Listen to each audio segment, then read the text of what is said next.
Country boat rides are the mainstay of our little expedition into the Sundarbans.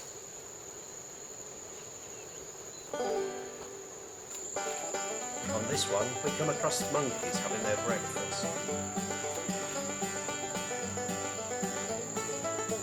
We even cause, well, a bit of a tantrum by this here alpha male.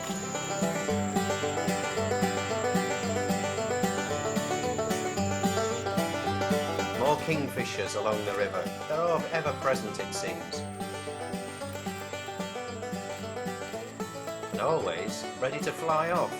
Like so many birds and so much wildlife, tigers might seem pretty frightening to us, but I reckon to most wildlife, we humans are the scariest creatures in the jungle. Moths and butterflies are very obvious and really beautiful in a mangrove tree. But it took a boatman's sharp eyes to spot this vine snake, which pretends to be just part of the vegetation.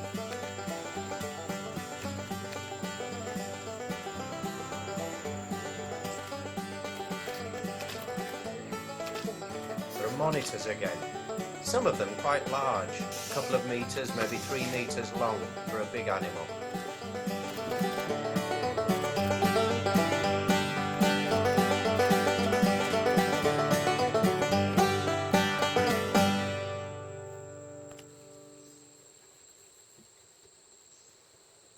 And then it's thanks again to the boatman for finding another snake. This is a white-lipped pit viper, handsome and yet venomous. It dropped into the water, swam and climbed into the bamboo here, sitting perfectly still.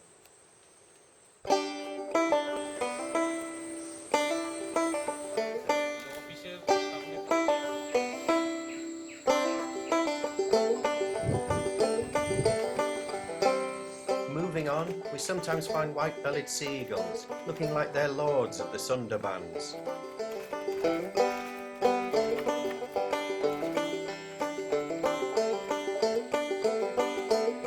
As we photograph one shikra, another comes in, arguing with it. Some of the wildlife is quite specialised, mainly of interest to naturalists, like this mangrove whistler.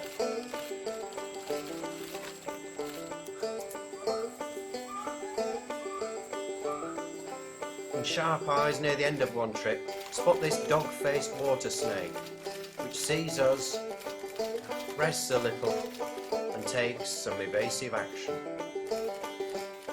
Some of the wildlife seems curious about us, watching as we go past. Like this changeable hawk eagle, didn't move away too fast. And a deer that watched for a long time as the boat approached and then decided, that's it, I'm off.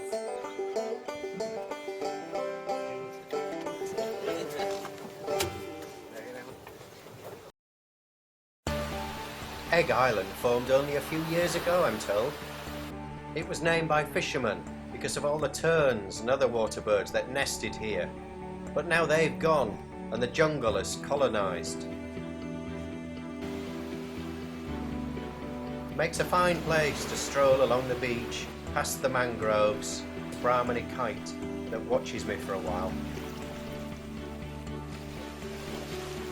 But it's relatively quiet for wildlife on our trip, partly as the tide's just a little bit high. Better then to just soak up the atmosphere and enjoy it, looking out across the river. Not walking too far into the vegetation, tigers could be anywhere here. Before we stroll back towards sunset, and a country boat returns to carry us back to the cruise ship.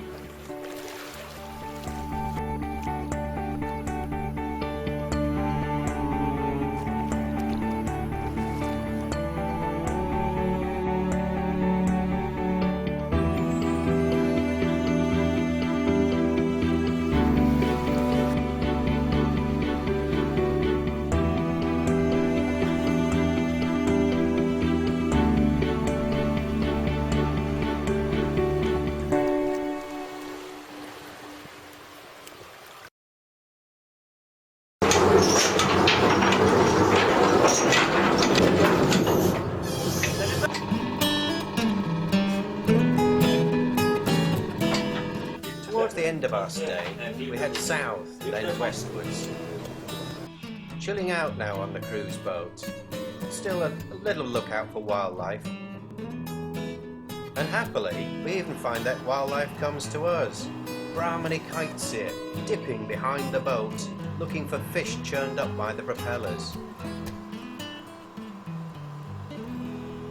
Most in this party were adults, rufous brown for the most part, with white heads and underparts.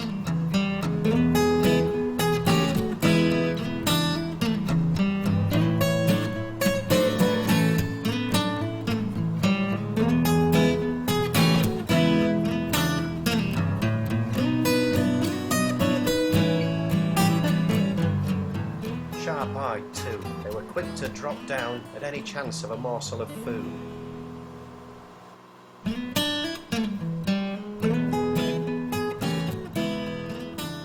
Along another stretch of river we're followed by a great black-headed gull, a migrant from north of the Himalayas. And with evening approaching one day, we arrive at Huron Point in the southern Sundarbans.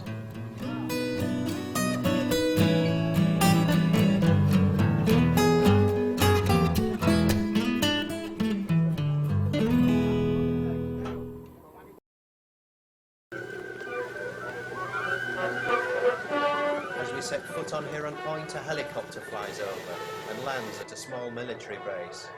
A reminder that we're near the border between Bangladesh and India. It's a rainy morning and only few of us land here. Only 2 of us climb this rather rickety concrete tower, which I feel could collapse at any time. We see our first tiger footprints here, smaller than my foot, but not much. On our way back to the cruise boat, we startle some deer on the edge of the woods. And then in the afternoon, with the weather now fine, we set off on another country boat ride.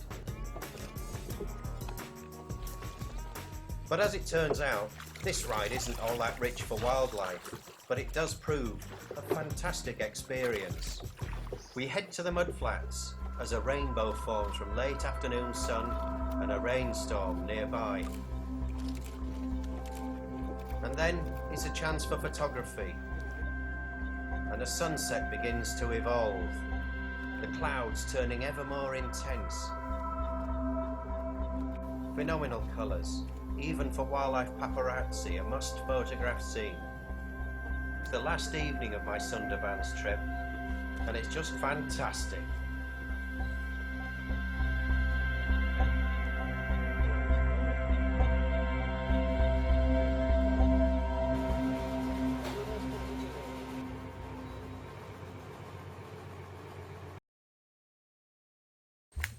After moving north from Huron Point, we take a jungle walk.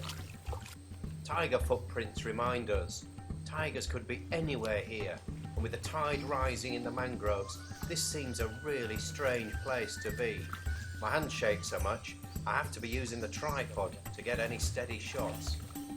Walking here, you can really appreciate that Sundarban is one of the world's last great wild places.